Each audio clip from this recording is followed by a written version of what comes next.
कृष्णा। ये डून कर देना। सभी भक्तों का इस मेरा चरित्र सत्संग में बहुत बहुत स्वागत है। सभी को नमन है, वंदन है, सभी को प्रणाम करती हूँ और सोनिया जी से रिक्वेस्ट करती हूँ कि अपने हरि कीर्तन को शुरू करें।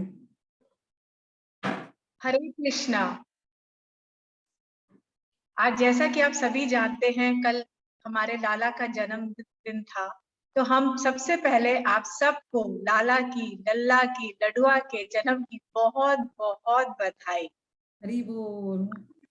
मैं आपको एक भजन सुनाऊंगी, वो ब्रज भाषा में है। पहले हम चलते हैं, देखते हैं नंद भवन में कितनी खुशियां हो रही हैं, गोपियां नाच रही हैं, ग्वाले गाना गा रहे हैं, और ये भजन ब्रज भाषा में है। गोपी झमक झमक नाचे, ग्वाला गावे मीठे तान।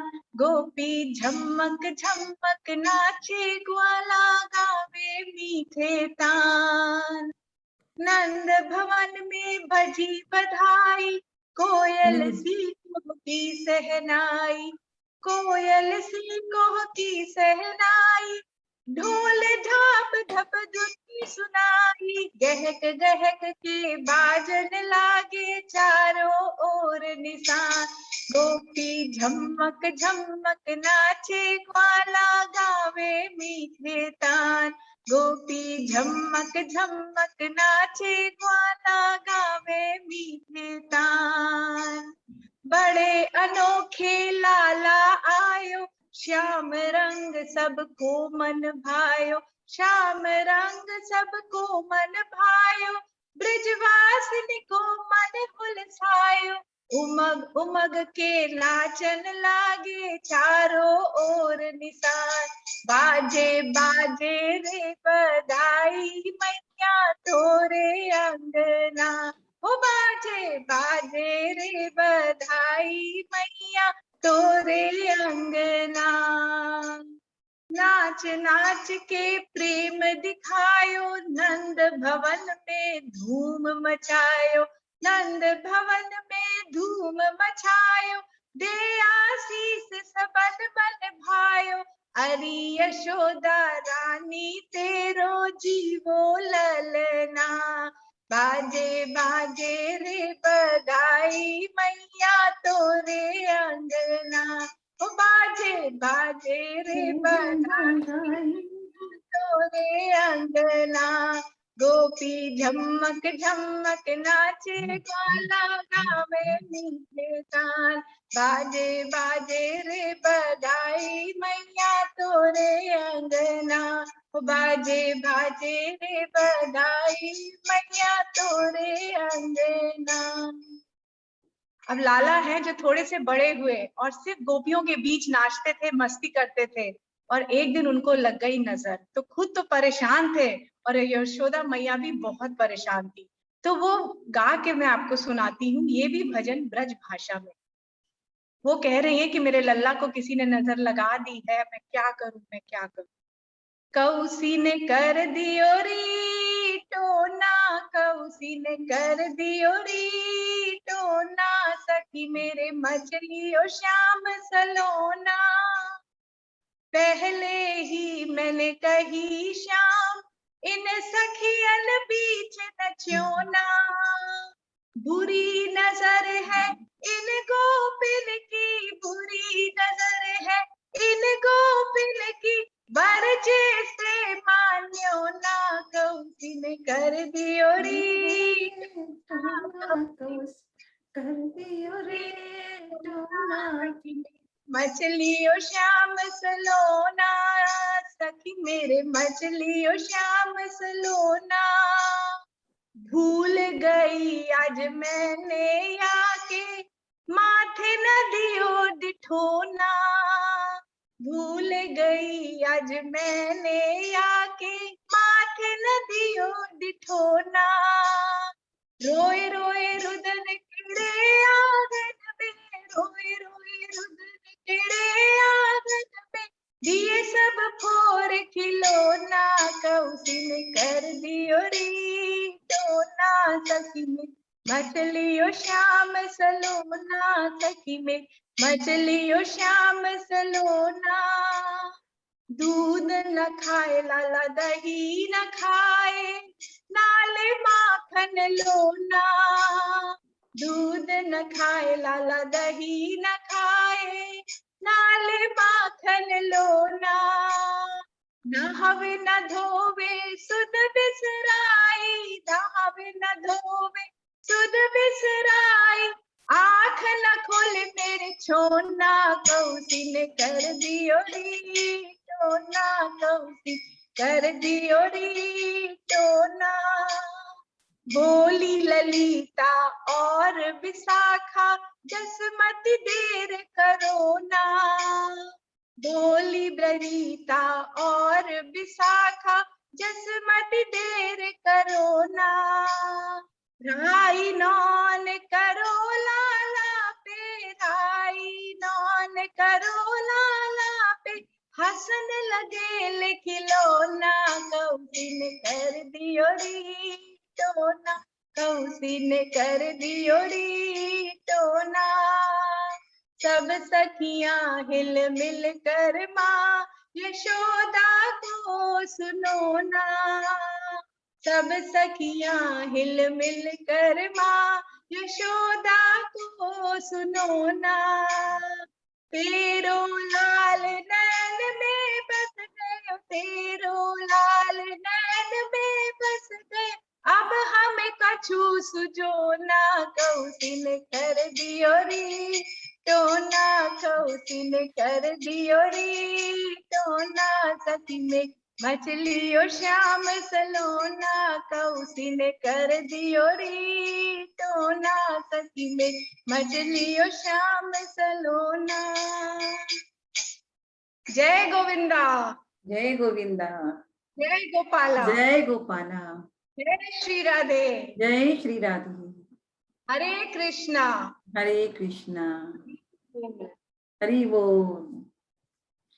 अब मैं मीना जी से रिक्वेस्ट करूंगी कि वो मीरा चरित्र की कथा को आगे बढ़ाएं। मीना जी।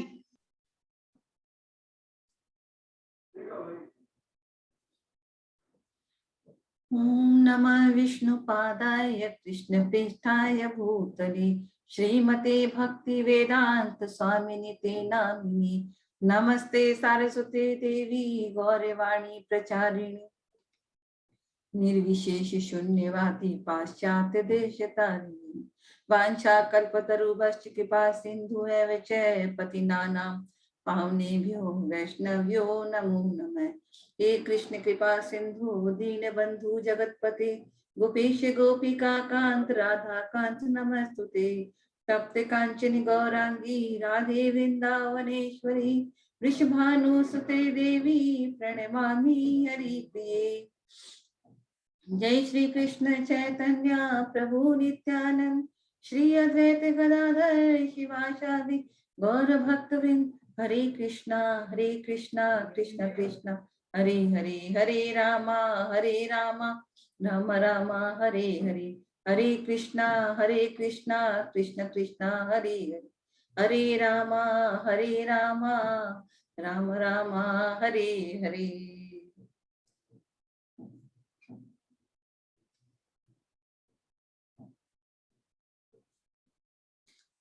इस संसार के सार विग्रह सचिदानंद स्वरूप नंदलाल यशोदा नंदन, मीरा के आराध्य, मीरा के प्राणधन, दीनों के बंधु श्री गिरधर गोपाल को बहुत बहुत प्रणाम करती हूँ। और सबको बहुत बहुत बधाई है। सबके घर में लाला का जन्म हुआ, कल जन्माष्टमी थी, तो सभी ने बहुत उत्सव मनाया है। और सोनिया ने भी बहुत अच्छे से हम सबको इस उत्सव में शामिल कर लिया। हमने भी भजन, बहुत उनकी बधाई के भजन सुने, दिल प्रफुल्लित हो गया। तो उन्हीं गिरधर गोपाल को बहुत बहुत प्रणाम करते हैं। और उन्होंने बहुत सुंदर अवसर हम सबको दिया है कि हम एक भक्त के चरित्र को सुन सके, सुना सके, उसका गुणगान कर सके, क्योंकि भक्तों के तो जीवन का गुणगान होता है, उनको गाया जाता है। हम लोग उसको अपनी भाषा में एक बार सुनते हैं, सुनाते हैं, लेकिन भक्तों के चरित्र का गान होता है। जो हमारे जीवन को प्रभावित करते हैं। तो भगवान ने ही हमें ये अवसर दिया है, हम पे बहुत बड़ी कृपा की है कि हम इसको सुन रहे हैं, सुना रहे हैं, गा रहे हैं। पिछली बार हमने चर्चा रखी थी पिछले सप्ताह की भी, हमने वर्णन किया था दिव्य धाम क्या है, हम लोग हमारे जीवन का लक्ष्य क्या है, इसको हम लोग बार बार याद रखें। मैं बार बार याद करा देती हूँ कि जीवन का लक्ष्य क्या है, क्योंकि हम लोग इस जीवन की आपाधापी के अंदर, इस दौड़ भागे के अंदर भूल जाते हैं कि हम कहाँ चल रहे हैं, हमारे जो कदम है किस दिशा में जा रहे हैं। क्योंकि जब मंजिल हमको पता होती है तो हमारे कदम भी वैसे ही होने चाहिए। क्योंकि अगर कदम लड़खड़ा गए और अगर मंजिल याद नहीं है और कदम गलत दिशा में चले गए तो मंजिल तक पहुंचना बहुत मुश्किल है। तो बार बार मैं परम लक्ष्य की याद दिलाती हूँ कि हमारा जीवन का लक्ष्य क्या है, परम लक्ष्य क्या है। लक्ष्य तो बहुत है जीवन के अंदर, छोटे छोटे बड़े बहुत बहुत लक्ष्य है, लेकिन हमारे जीवन का अल्टीमेट क्या है, इसको हम परम कहते हैं। सब काम सारे लक्ष्यों को पार करते करते अल्टीमेट क्या है, तो वही है, उसी परम लक्ष्य की हम लोग बातें कर, जाना कहाँ है। और हमने उस दिव्य धाम का दर्शन भी किया था। मैंने दर्शन किया, मैंने उसको वर्णित किया था कि एक हमारे माइंड के अंदर एक इमेज तैयार हो जाए। क्योंकि जब कभी भी हम कहीं जाते हैं तो सबसे पहले उस जगह की, कहीं हमको प्लान होता है कि हमको यहाँ जाना है, तो हम लोग क्या करते हैं, प्लानिंग करते हैं, उस विषय, उस जगह के विषय में जानते हैं कि वहां देखने लायक क्या है, वहां क्या होगा, कैसा लगेगा, माने जाने से हमको बहुत अच्छा लगेगा, तभी तो हम जाएंगे। अगर हम सोच लें कि नहीं वो बहुत ऐसे नॉर्मल जगह, तो हम लोग जाना नहीं चाहेंगे। और जब हमारा मन लालायित हो जाएगा उसकी बातें सुन सुन के कि हाँ वाह वाह हमको तो जाना चाहिए ऐसी जगह में, तो हम लोग उस जगह में जाएंगे, फिर उत्साह के साथ जाएंगे। इसलिए मैंने दिव्य धाम का वहां वर्णन किया कि ये जो संसार है और ये जो दिव्य धाम है, जो मटेरियल वर्ल्ड है, जो स्पिरिचुअल वर्ल्ड है, इसको मैंने पिछली बार डिस्क्राइब किया था। और एक पिक्चर भी आप लोगों के सामने रखने की मैंने कोशिश की थी कि भी जो जो आध्यात्मिक वर्ल्ड है, स्पिरिचुअल वर्ल्ड 1/4 है और आध्यात्मिक वर्ल्ड हमारा 3/4 है। बहुत विशाल है, बहुत विशाल है। जो संसार जो हमको दिखता, तो हमको क्या हमारे सामने, हमारी लिमिटेड आई, हमारी जो दृष्टि है बहुत लिमिटेड है। मैंने बताया था कि हम जो जीवों के अंदर दोष क्या है, कि 4 दोष बताए थे, उसमें एक दोष ये भी है कि हम लोग भूल करते हैं, भूल बताया था। और एक ये कि हमारी जो सेंस ऑर्गन सब बहुत लिमिटेड है, हमको आंखों से जो दिखता है बहुत लिमिटेड जगह, बहुत लिमिटेड दूरी तक ही दिखता है, इसके बाद हमको दिखता नहीं है। तो ये जो संसार ब्रह्मांड है जो है ना, वो हमको हम देख नहीं पाते क्योंकि लिमिटेशन हमारी आज की। तो इसके पार जो है, जो तो असंभव है, उसको हम इस आंखों से देख नहीं पाते हैं। तो बद्ध जीव का ये है कि वो लिमिटेड हमारी साइट है, लिमिटेड दूरी तक हम देख सकते हैं, लेकिन इसके ऊपर जो है तो संसार जो इतना विशाल दिखाई देता है, उससे 3 गुना, माने उसको बोलेंगे ये 1/4 है, 3/4 है, कितना विशाल है। और वो कैसे जगमगाता है, हमारा जो संसारिक वर्ल्ड है, जो मटेरियल वर्ल्ड है, जगमगाता है, सूर्य की रोशनी पड़ती है तब ये इतना प्रकाशमान दिखाई देता है। लेकिन जो स्पिरिचुअल वर्ल्ड है वो कैसे जगमगाता है, वहां सब समय रोशनी रहती है, वहां कभी अंधेरा होता ही नहीं है। हमने साइंस में हमेशा लाइट ही पढ़ा है, कभी डार्क का डेफिनेशन हमने पढ़ा नहीं है। तो जो आध्यात्मिक वर्ल्ड है ऑल द टाइम प्रकाश में रहता है। और वो प्रकाश कहां से आता है, भगवान से जो प्रकाश निकलता है, जो रोशनी निकलती है ना, उससे वो आध्यात्मिक जगत प्रकाशित रहता है। संसार के अंदर जो सूर्य निकलेगा, रात को सूर्य उज्जवल हो जाता है तो अंधकार हो जाता है, लेकिन वहां सब समय लाइट रहती है, ऑल द टाइम प्रकाशमान। ये प्रकाश क्या है, यही तो ज्ञान है। और अंधकार क्या है, अज्ञान। तो वो जो spiritual world all the time प्रकाश में रहते हैं, ज्ञान के अंदर है, तो वो चिन्मय है, दिव्य है। जैसे आज हम लोग मंदिर में जाते हैं तो एक अजीब सी शांति जो होती है ना, हमको लगता है कि कितनी शांति है यहाँ पे। मंदिर में और घर बाहर में क्या फर्क है, मंदिर से की देवी को अगर हम मांगते हैं और मंदिर के अंदर जाते हैं तो कितना फर्क हो जाता है। जैसे चप्पल खोल के अगर हम मंदिर में एंटर करते हैं तो वहां की जो जो शांति है, मंदिर में एंटर करते ही इतनी गजब शांति लगती है कि लगता है कि यहीं पे बैठे रहें, और मेंटल पीस जो होती है। तो उस जगह में अगर हम स्पिरिचुअल वर्ल्ड की बात करते हैं तो उसके अंदर सब तरह की शांति, माने बहुत शांति और सुख जिसको बोलेंगे ना, स्पिरिचुअल वर्ल्ड के अंदर जो जिस गोलोक धाम की मैंने चर्चा की थी ना, वहां पे और सुख शांति दोनों है। हम लोग क्या करते हैं इस संसार के अंदर, मैंने बताया कि इस संसार वहां का रेप्लिका है, वहां का जो परछाई है ये संसार है, जो शेडो है वो संसार है। तो जो एक्चुअलिटी है वो परछाई को तो हम सच्चाई नहीं बोल सकते। सच्चाई तो वो चीज है जिस जो ओरिजिनल चीज है, सच्चाई तो वो है। तो जो सच्चाई है, जो एक्चुअल चीज है वो स्पिरिचुअल वर्ल्ड है, और ये जो मटेरियल वर्ल्ड है उसकी शेडो है। तो शेडो तो कभी भी एक्चुअल नहीं हो सकती है। उसको अगर हम शेडो को पकड़ना चाहें तो शेडो तो पकड़ में नहीं आएगी। तो वैसे ही है कि मटेरियल वर्ल्ड का जो शेडो है, उस ये स्पिरिचुअल वर्ल्ड की जो शेडो है मटेरियल वर्ल्ड है, और इसके अंदर हमको जो कुछ भी दिखाई देता है वो काल वो माया है।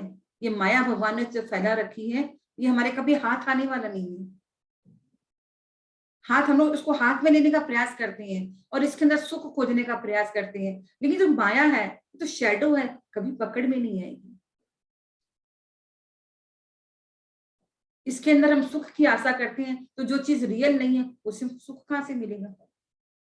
हमेशा दुख ही दुख मिलता है। हम पकड़ने जाते हैं उसको, हमको दुख हाथ मारता है, कभी उस पे हाथ मारते हैं, कभी उस पे हाथ मारते हैं, और सब समय दुख ही दुख मिलता है। हम उसको अपना बनाना चाहते हैं, लेकिन हो नहीं सकता है। यहाँ जो भी चीजें हैं परमानेंट नहीं है। सत्य नहीं, माने सत्य हमको दिखाई देता है सत्य, क्योंकि भगवान ने रचना की है तो बनाया तो सत्य ही है, लेकिन हमेशा चेंज होने वाली है और परमानेंट नहीं है चेंज। आज ये देखो तो ऐसी स्थिति है, आज हम अपने शरीर को देखें, बचपन में हम कैसे लगते हैं, जवानी में हम कैसे लगते हैं, बुढ़ापे में हम कैसे कैसे लगते हैं। तो ये परिवर्तनशील संसार है और परमानेंट रहने वाला नहीं है, एक जैसा हमेशा नहीं रहने वाला है। और दुखालय है सबका विस्तार, सब चीजों का विस्तार विस्तृत वर्णन हमारे शास्त्रों में, हमारे गीता और भागवत में बहुत अच्छे से किया। तो मैंने दिखा दिया कि और वहां पे हर चीजें दिव्य है। जैसे यहाँ पे दो चीजें होती है ना, वहां पे दो बोल के कुछ भी नहीं है। मैंने कहा कि जैसे मन करेंगे प्यास लगी है, मन करेगा कि भूख लगी है, तो हमारा पेट भर जाएगा, सोचते ही पेट भर जाएगा। तो हमारा खाना अलग नहीं है और हमारा मन अलग नहीं है, हम अलग नहीं है। जैसे ही मन हुआ हमारा भूख हमारी मिट जाएगी, लगेगा भूख लगी। तो वहां कुछ भी दो नहीं है, वहां सुख दुख बोल के कुछ भी नहीं है, सिर्फ आनंद ही आनंद है, भगवान की सेवा है। और जिसको हम खोजते हैं इसके अंदर आज सुख और सुख को उस संसार में खोजते हैं, वो नहीं है। एक्चुअल आनंद जो है, जिसका कोई ऑपोजिट नहीं है, जिसका कोई पर्यायवाची नहीं है, जिसको हम लोग इंग्लिश में डिवाइन बोलते हैं। तो वो जो धाम है वो दिव्य धाम है, नित्य धाम है, वो हमेशा रहने वाला है, न कोई चेंज है, न कोई ड्युअलिटी है, और बहुत आनंद देने वाला धाम है, क्योंकि वहां भगवान वहीं पे रहती है। तो भगवान के स्वरूप को हम लोग क्या करते हैं, प्रेम का स्वरूप, आनंद का स्वरूप, माने जो सागर है वो गोलोक धाम है। तो हमने समझ लिया कि हमको कहाँ जाना, हमको जगह की पूरी जानकारी होगी कि कैसी जगह में हम लोग जाने वाले हैं। जब हमको पता चल गया तो उस जगह को जाने का इतना उत्साह हमारे अंदर हो जाता है। कोई चीज का पता चल जाता है कि ये जगह बहुत अच्छी है, हमको वहां पे बहुत अच्छा लगने वाला है, तो हम लोगों को क्या होता है, हमारा उत्साह और बढ़ जाता है। तो वैसे ही आज हम लोग जब जैसे जैसे हम लोग आज मृत्यु को देख के डरते हैं, डेथ नाम सुनते ही, किसी को पता चल जाए कि हमको कोई बीमारी हो गई है, अब एक ठीक होने वाली नहीं है, और हम डेथ के कगार में बैठे हैं, तो उस व्यक्ति की हालत क्या होती है? वो तो जीते जी, वो मेंटली जो उसकी स्थिति होती है, जीते जी वो डिप्रेशन में चला जाता है। उसकी जो उसकी जीवन शैली ही चेंज हो जाती है, सोचने की शक्ति अलग हो जाती है। तो जैसे पता चलता है, क्योंकि भयभीत हो जाते हैं कि संसार से जाना है, जिसको हम अपना मान बैठे हैं कि ये मेरा, हम हमेशा रहने वाले हैं, तो वो बहुत भयभीत हो जाए कि अब तो जाना पड़ेगा यहाँ से, ये छूटने वाला है। लेकिन जब हमको पता चल जाए कि ये संसार से छूटने के बाद हम कहाँ जाने वाले हैं, तो हमारे अंदर उत्साह आ जाता है। तो वैसे जब हम जीवन में सत्संग को समझते हैं, हम चीजों को समझते हैं, हमारे अंदर जब नॉलेज आती है, तो हमारे जीवन का जो भय है, डर है, वो खत्म हो जाता है। तो जैसे ही जीवन में ज्ञान प्रवेश करता है, ज्ञान प्रकाश आता है जीवन के अंदर, अंधकार खत्म हो जाता है, हम निर्भय हो जाते हैं। जिस चीज का हमको डर लगता है हमारे जीवन से, वो डर खत्म हो जाता है। कहते हैं लोग, बहुत चर्चा चलती है, अरे क्यों सब हम अपने जीवन में आए हैं तो हम मौज मस्ती करें, हम अपने जीवन को क्यों ये सब, बहुत लोगों से सुना है ये सब क्या पूजा पाठ कर्म कांड और ये सब भक्ति, ये सब चीजें हमारी माने समझ नहीं आता है क्या चीज ये है। ईश्वर कौन है क्या चीज ईश्वर? क्यों हम उसको मनाने के लिए, क्यों हम इतने पूजा पाठ सत्संग क्यों करें? और किसने देखा है मरने के बाद लोग ये कहते हैं अपने अपने आए इस संसार के अंदर मौज मस्ती करो, भोगों को भोगो, मौज मस्ती करो, संसार से चले जाएंगे। फिर किसने देखा है क्या हुआ? ये जो लोगों का जो परसेप्शन है ना जीवन जीने का, जिसको हम लोग आर्ट ऑफ लिविंग कहते हैं, जीवन जीने को वो लोग माने हम भोग भोग के ऐशो आराम में जाके अपना पशु तुल्य अपना जीवन बिता के हम लोग अपने उसी में रमे रहते हैं और कहते हैं कि भगवान हम लोग कुछ नहीं जानते, भक्ति व्यक्ति सत्संग वगैरह हमारे डोमेन में नहीं है, हम मौज मस्ती करेंगे, ऐशो आराम करेंगे। लेकिन अगर आज हम देखते हैं, आज हमने सुबह ही एक सुना कि छोटे छोटे बच्चे, एक बच्चा 2 महीने का हुआ है, 2 महीने का हुआ, फर्स्ट मंथ के अंदर तो उसके पैदा होते ही तो उसको डायलिसिस पे रखा गया उस बच्चे को। 1 महीना तक अपनी माँ से दूर रहा वो बच्चा, बॉर्न होने के बाद एक ग्लास के रूम के अंदर उसको रखा गया। फिर उसको जब थोड़ा ठीक हुआ तो वो घर लाया गया। घर आने के बाद 2 महीने के अंदर, घर लाने के 1 महीने के अंदर उसे 2-3 ऑपरेशन हो गए। उसको ट्यूमर हो गया, जिस एक छोटा सा बच्चा है उसके अंदर ट्यूमर हो गया, उसके 2 ऑपरेशन, उसकी हर्निया को निकाल दिया गया। ये क्या चीजें हैं? कभी हमने सोचा है इस चीजों के विषय में? हम लोग का दिमाग ही नहीं जाता है कि जीवन में इतने कष्ट क्यों आते हैं। वो छोटे से बच्चे ने इस जीवन में क्या काम किया, वो तो आया ही इस दुनिया में है, तो ये जो कष्ट आए उसको किस चीज के कारण आए? इसने अपने पिछले जन्म में कुछ ना कुछ ऐसे कर्म किए होंगे, निश्चित रूप से कर्म, क्योंकि इंसान अपने कर्मों को लेके अपने पहले के जो कर्म किए सबको एक्यूमुलेट करके, जिसको हम प्रारब्ध कहते हैं, उनको लेके इस संसार में आता है और उनको भोगना पड़ता है उसको। और जब दुख आता है तो क्या करते हैं हम लोग? इधर उधर भागते हैं, हम अपने आप को नहीं सोचते हैं। जब कष्ट आता है तो भगवान को याद करते हैं। कभी यह नहीं सोचते कि हम क्या ऐसे क्या कर्म करें कि हमको दुख नहीं भोगने पड़े। सपोज इस जीवन में बहुत आपको सुख मिला है, कोई बहुत कुछ मने की प्रॉब्लम नहीं आई है, और आपको लगता है कि हम अच्छे कार्य कर रहे हैं, बहुत अच्छे कार्य कर रहे हैं, इसलिए हमको बहुत सुख मिल रहा है। इसका कारण है कि आपने पिछले दिनों में कुछ अच्छे कार्य किए होंगे, इसलिए आपको सुख मिल रहा है। और उसको भोगते भोगते हमारे अंदर इतना अभिमान, इतनी जो हम कर्म करते हैं, वो ऐसे कर्म कर जाते हैं जो हमारे आगे का प्रारब्ध बनाते हैं, जो अगले जीवन में हम लोग उसको भोगना पड़ता है। और कहते हैं ये स्वर्ग नरक क्या है, हम लोग कुछ नहीं जानते हैं। तो ये उन लोगों के लिए जो चीजें हैं, ये ऐसे व्यक्तियों के लिए है जो कहते हैं स्वर्ग नरक हम नहीं जानते, इस संसार में भोग भोगने आए हैं, चले जाएंगे, मर जाएंगे, फिर किसने देखा है कौन कहाँ जा रहा है। ये उन लोगों के लिए ये चीजें हैं कि मैं आप लोगों को क्लियर कर दूं कि भाई ऐसी हमारी जो परसेप्शन जो रहती है ना, उसके कारण हमारे गलत कर्म होते हैं। हमको जीवन में जो भी सुख मिला हुआ, अच्छे कर्म जो किए थे हमने, उनके कारण मिला है। जो दुख भी अगर हमको मिल रहा है तो पहले हमारा जो एक्यूमुलेटेड जो प्रारब्ध थे उसके कारण मिल रहा है, और आज जो हम कर रहे हैं वो हमारे अगले जीवन की तैयारी है। राम सुखदास जी कहते हैं कि जो चीज निश्चित है, हम लोग को पता है कि मौत आनी है, हम लोग उसकी तैयारी नहीं करते हैं। तैयारी का मतलब ये नहीं है कि भाई ना हम लोग कुछ वो माने सब कुछ प्रिपरेशन करना है, वो इकट्ठा करना है। तैयारी का मतलब है कि हरि नाम करना है, सत्संग करना है। हम अपनी मेंटेलिटी को हम ऐसे प्रिपेयर कर लें कि जब हम संसार से जाएं तो मुख में हरि नाम हो, भगवान का विग्रह, भगवान की स्मृति हमारे मन के अंदर हो। कहते हैं कि अंत काल में जो स्मृति रहती है उसी के अनुसार हमारा जीवन है। भगवान कहते हैं कि अगर अंत काल में तू मुझे याद कर लेता है, मेरे स्वरूप का चिंतन करता है, तेरे मुंह पे अगर मेरा नाम आ जाता है तो चिंता मत कर, तू मेरे पास ही आएगा। तो हम लोगों को क्या करना है, मैंने आप लोगों को अच्छे से बता दी कि स्वर्ग क्या है, माने गोलोक धाम क्या है, हमारा लक्ष्य क्या है, वहां जाना, कि बार बार इस संसार के अंदर आना जहाँ आपको इतने कष्ट मिलते हैं। भगवान ने ऐसी व्यवस्था की है कि जब हम इस संसार में आते हैं तो पहले का सब कुछ भूल जाते हैं, हम लोगों को पता ही नहीं होता है। अगर वो पता लगने लग जाए कि हमने पहले के कर्म क्या किए, तो बहुत क्याओस मच जाएगा, पूरी त्रासदी फैल जाएगी, उसको बेयर नहीं कर पाएंगे। हम लोगों को पता नहीं कि हमने कितने कितने पाप किए हैं। जब हम जीवन में सत्संग करते हैं, भक्ति करते हैं, तो भगवान कहते हैं कि अगर तू मुझे नमन करता है, वंदन करता है, मेरी स्मृति करता है, मेरा सत्संग करता है, तो मैं तुझे सारे पाप जो तुमने किए थे, चाहे इस जन्म में किए हो, चाहे तो तुमने तेरे जो प्रारब्ध है, भगवान कहते हैं भक्ति के द्वारा, मेरी भक्ति अगर तुम करते हो, तो तुम्हारे पहले के सारे प्रारब्ध के जो पाप है और जो तुमने इस जन्म के अंदर जो पाप किए हैं, सारे पापों को मैं नष्ट कर सकता हूँ, और तू मेरे धाम आ सकता है। भगवान कितनी सुंदर व्यवस्था की है, इसके बावजूद भी हम लोग इस चक्कर में पड़े रहते हैं, इससे भोगों के चक्कर में। भोग भोगना भी कोई गलत चीज नहीं है, लेकिन उसको हमने हमने वो भोगों के आदी हम हो गए हैं। उनके बिना हमको जीवन में हर चीजों को हमको यूज करना है।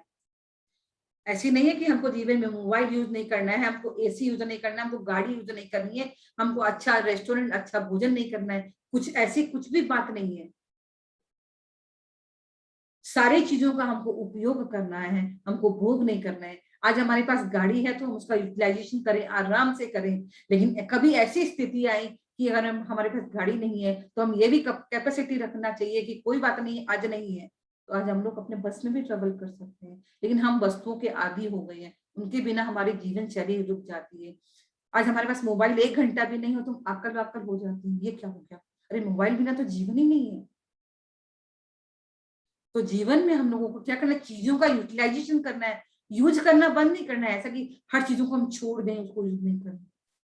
हर चीजों का यूज हम करें और उसको भगवान के कामों के प्रति बस उसको हर चीज को भगवान से जोड़ दें, और उन चीजों के हम आदी नहीं हो जाएं। क्योंकि आज हमारे जीवन के आधार जो हो गए ये वस्तुएं हो गई हैं। अगर वस्तुएं नहीं है तो हम दुखी हो जाते हैं, और मन चाही वस्तुएं हमारे जीवन के अंदर तो हम सुखी हो जाते हैं। तो भगवान यही कहते हैं, भोग हमको जो यूटिलाइजेशन है सब वस्तुओं का यूज हमको करना है, वो मिस यूज नहीं करना है। मिस यूज कैसे करते हैं, वेरी सिंपल एग्जांपल है। आज हम लोग मोबाइल को यूज करते हैं, हम अपने काम के लिए यूज कर रहे हैं, वेरी गुड, बहुत बहुत यूजफुल है मोबाइल। लेकिन हम लोग क्या करते हैं, ऑल द टाइम उस मोबाइल में माने दुनिया के सारे काम हम मोबाइल के अंदर हो जाते हैं। मोबाइल के बिना हमारा आधा घंटा 1 घंटा भी नहीं चलता। टीवी देखो, टीवी को भी हम यूज कर सकते हैं, भगवान के सत्संग कीर्तन देख सकते हैं। लेकिन हम लोग क्या करते हैं, टीवी का यूटिलाइजेशन क्या करते हैं, देश विदेश की न्यूज न्यूज न्यूज भी देखो।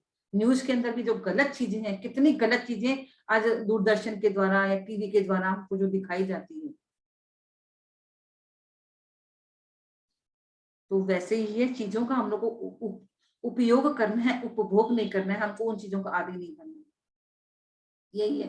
तो भोग हमको मैंने सब कुछ यूज करना है उस, और जीवन के अंदर भक्ति करते हुए हम अपने जीवन में इतना अभ्यास करने कि अंत समय में उन भोगों की याद नहीं आए हमको।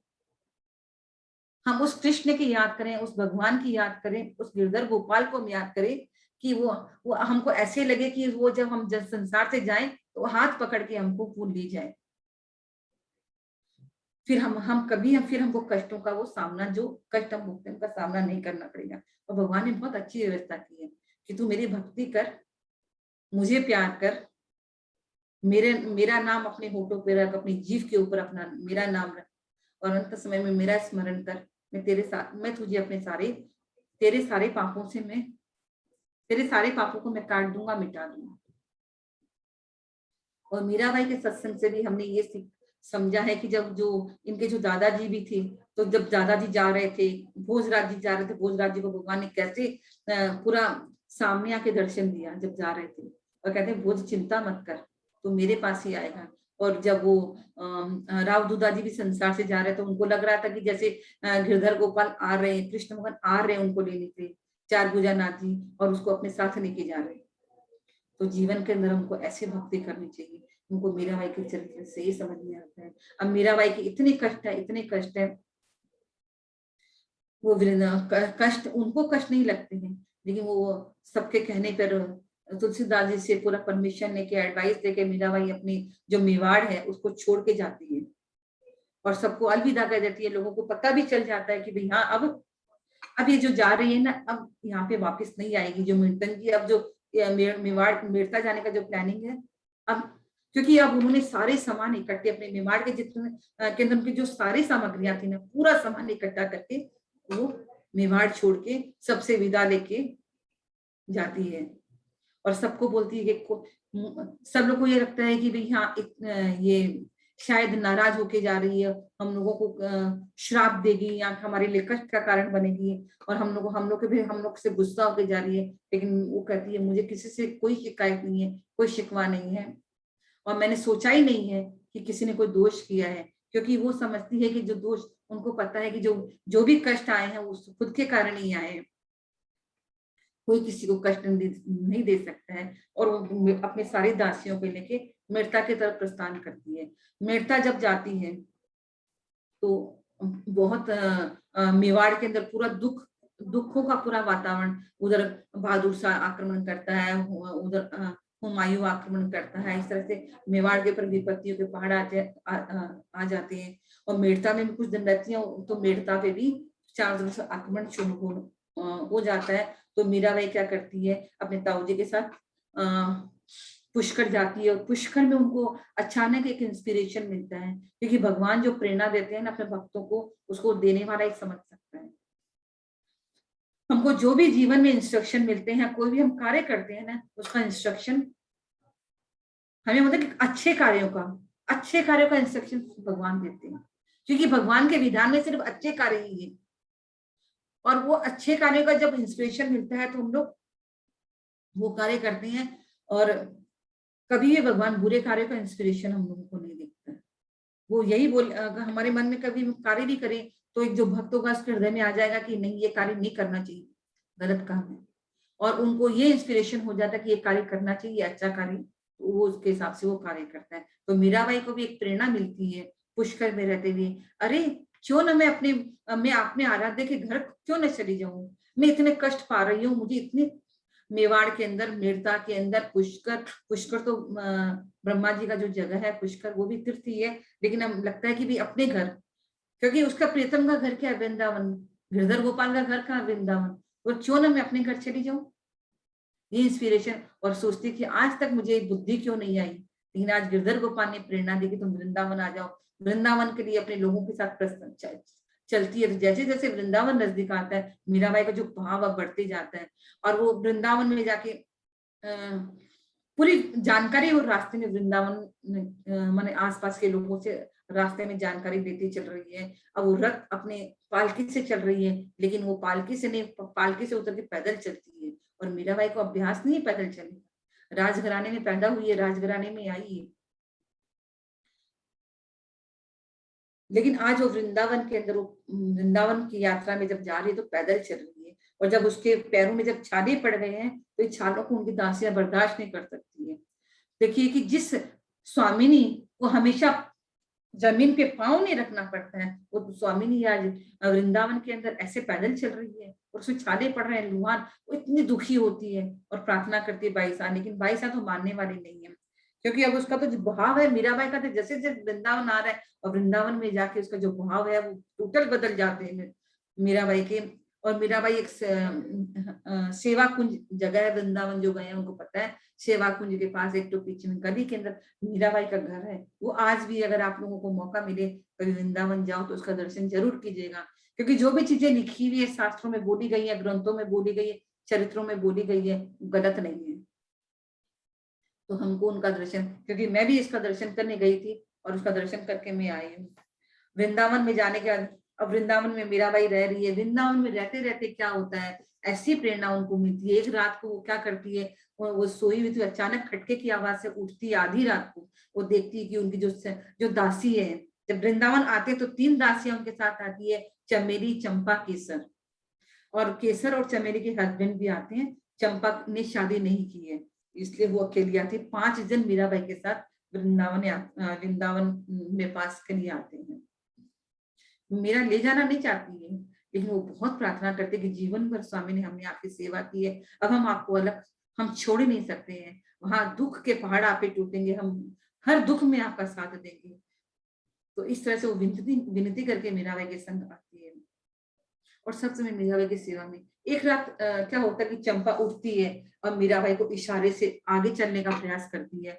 और मीरा जब उसको स्वरूप को देख रही है तो देखता है कि भी वो जो चंपा आज तक जो दासी है, जिसको दासी बोलते हैं, दासी है, आज इतनी सजी संवरी है, तरह तरह के आभूषण उसने पहन रखे हैं, उसकी जो काया है चंपा की वो सोने की जैसी चमक रही है। कि कहने की भी जब आए थे वृंदावन में, तब तो उसके माने हम लोग कोई आभूषण पहन के नहीं आए थे, तो अचानक इतने आभूषण और इतनी इतनी सजी संवरी चंपा कैसे हो गई है ये? कुछ डाउट हुआ, कुछ लगा, लेकिन क्या करें। और चंपा ने चलने का इशारा किया, भी चलो आगे। तो चलो माधवी चलो। तो मीरा जब चलती है, मीरा को लगा कि जो हमेशा दासी है आज वो तुम करके बात कर रही है। वो ऐसे लगता है कि चंपा आज स्वामी चंपा हो गई है और मीराबाई दासी है। और अपने इशारे पे चंपा मीराबाई को लेके चलती है। और जैसे ही गेट खोलती है तो वो जब गेट को खोलने का मीराबाई नॉर्मल वृंदावन में प्रवेश नहीं करती है, एक आध्यात्मिक जिस वृंदावन की मैंने चर्चा की है आपको, दिव्य धाम की जो चर्चा की है, उस दिव्य धाम के अंदर मीरा प्रवेश करती है और देखती है कि वो जो वृंदावन है, जो गोलोक धाम वृंदावन, जो नित्य जिसकी हमने चर्चा की है, वो वहां पहुंचती है और वहां की लीलाओं के दर्शन करती है। और वहां जाके जैसे जैसे आगे बढ़ती है, चंपा उसको लेके आगे बढ़ती है। ललिता सखी से उनकी मुलाकात होती है। ललिता सखी उनको लेके राधा रानी के पास श्याम सुंदर जहां विराजमान है वहां पे जाती है। और जैसे ही भगवान का दर्शन करती है, श्याम सुंदर का दर्शन करती है, मीरा भाव विभोर हो जाती है। उनकी आंखों से अश्रु थमते ही नहीं है, थमते ही नहीं है। वो रोम रोम पुलकित हो जाता है। और मीराबाई जब पहुंचती है राधा रानी के करीब और इनके चरणों में प्रभाव जब करती है, तो उसकी चेतना, मीराबाई को चेतना ही नहीं है एकदम भी। और धीरे देखती है कि जब उसी चेतना आती है तो कि राधा का जो किशोरी जी का जो हाथ है मीराबाई के सर के ऊपर है। और धीरे से मीराबाई को एक माधवी वर्ड सुनाई देता है, उनको सुनाई देता है कि कोई मुझे माधवी बोल रहा है। और तो जब देखती भी कौन बोल रहा है मुझे माधवी, और देखते कि वो श्याम सुंदर बैठे हैं और श्याम सुंदर की गोद के अंदर मीराबाई ने अपना सर रखा हुआ है और रोते जा रही है। उनकी पूरी देह जो कांप रही है मीराबाई की। श्याम सुंदर कहते हैं, मीरा तेरी जो देह है कुछ समय और बहुत कष्ट है, मुझे पता है कि तेरे को इस संसार में बहुत कष्ट है, बट तुम थोड़े से दिनों के लिए तुमको फिर इस संसार में और रहना पड़ेगा। तो कहती जैसे कोई बोलता कि तुम एक प्यासा, बहुत प्यासा आदमी है, बोल के थोड़ा देर और रुक जा, तो उसकी प्यास और बढ़ जाती है और विचलित हो जाता। तो मीरा जब ये सुनती है कि और इस संसार में रहना पड़ेगा, तो व्याकुल हो जाती है और जैसे लगता है कि शरीर के अंदर कोई अग्नि जल गई हो उसमें। उसकी पीड़ा को कोई वर्णन नहीं कर सकता है। और कहती है शाम, चाहे कितने भी अपराध है, मीरा कह रही है अपराध मेरा, क्योंकि ये अपराधी जो है कि हम इस संसार में आके कष्ट पाते हैं। मीरा यहाँ कह रही है, चाहे जैसे भी जितने भी अपराध मैंने किए हो, लेकिन तुम तो करुणा के सागर हो, तुम तो दया निधान हो, मेरे अपराधों को माफ कर दो श्याम सुंदर, और अपनी इस माधवी को अपने चरणों में जगह दे दो। और जगत की जो मीरा है उसको मर जाने दो श्याम सुंदर, अब तुमसे मैं जुदा नहीं रह सकती, तुमसे दूर नहीं रह सकती। यही वर्णन करना चाहिए कि जैसे हम इस संसार में आके सोचते हैं कि हमारा घर यही है, हमारा घर ये परमानेंट घर नहीं है। कोई जेल में जाके ये सोच ले कि जेल ही मेरा घर है, तो उसकी गलती होगी नहीं। वो क्या करता है, जेल में जाके स्वच्छ होने का प्रयास करता है, माने पनिशमेंट अपना भोग लेता है। और जब पनिशमेंट भोग लेता है तो वो जेल से छुट्टी हो जाती है और वो अपने घर आ जाते हैं। तो वैसे ही संसार में जो हम रहते हैं, ये हमारे लिए जेल के बराबर है, ये हमारा परमानेंट घर नहीं है। हमारे अंदर जो कलुषिता है, हमने जो अपराध किए हैं, हमने जो गलत इच्छाएं की है, जो गलत कर्म किए हैं, उन उन ये एक सजाई है जिनको हमको भोगना है। यही सब भोग भोग के जब हम स्वच्छ हो जाएंगे भगवान की भक्ति करके, तब हमारा जो एक्चुअल धाम है वो गोलोक हम धाम जाएंगे। तो हम लोग वहां से बिछड़े हुए हैं और हम सब कुछ भूल गए आके इस संसार के अंदर, इस माया के अंदर, कि हमारा असली घर क्या है और हमारा असली स्वरूप क्या है। मैंने अभी सुना है थोड़ी 10-15 दिन पहले ही कि हमारा असली स्वरूप नित्य है, भगवान के साथ हमारा नित्य संबंध है। हर इंडिविजुअल आत्मा का भगवान के साथ एक संबंध है नित्य धाम के अंदर। और हम लोग जब गलत कुछ इच्छा करते हैं, कुछ गलत करे करते हैं, तो वो इंडिविजुअलिटी, वो हम लोग इस संसार के अंदर आ जाते हैं उस कलुषता को भोगने के लिए या इस इच्छा की पूर्ति के लिए संसार में आते हैं और कर्म करते हैं। और कर्म करते करते करते करते हमें इतने जीवन पास हो जाते हैं, क्योंकि वो कर्मों ऐसे ऐसे कर्म करते हैं, वो भोगने के लिए बार बार बार बार आते हैं।